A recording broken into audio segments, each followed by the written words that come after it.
Hey everybody, I'm getting ready to start a carving project and I thought I'd pull you into the beginning of it just to kind of give you an idea of what some of the steps are.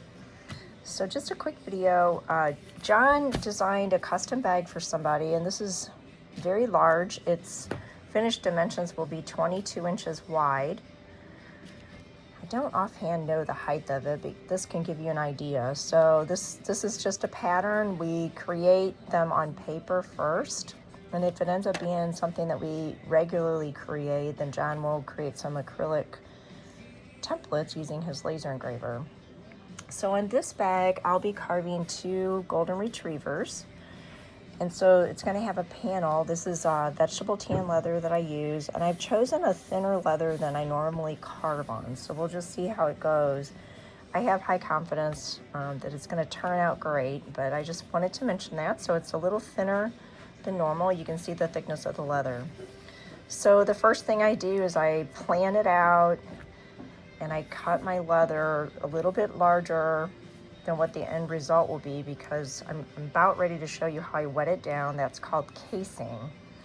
And in the process of the leather drying after I'm done carving, it shrinks a little bit. So I made a little extra big, not much, maybe a 1/2 inch. So I've already taped the back of it. So I use this white tape. It's much like the blue tape used for painting, but you can see it's extra wide and it's white, but it's not super sticky. And I don't like it to overlap. So I've got a couple, I've pieced it in here, but you can see that. So I've got it all prepped that way.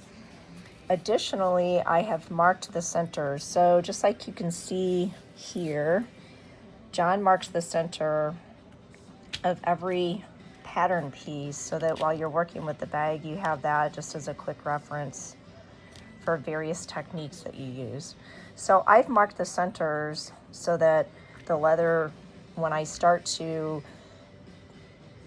trace the contents onto the cased leather, which is going to be the next step, I know where the center is.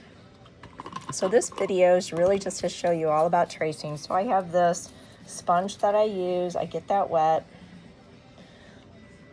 And what I'm going to do is I'm going to wet it real good so that it gets a certain amount of moisture content. And this really is the tricky part. I'm going to move my pattern out of the way in case I get a little messy, which tends to happen. So what you do is you wet it down and then you wait a little while and just kind of let it come back to close to its natural color before you started anything. And the whole idea with that is you just let it get a little mellow. I'm going to get a little bit more water here. Just kind of let that water soak in and chill out. So the time varies by piece of leather, but it's kind of a feel.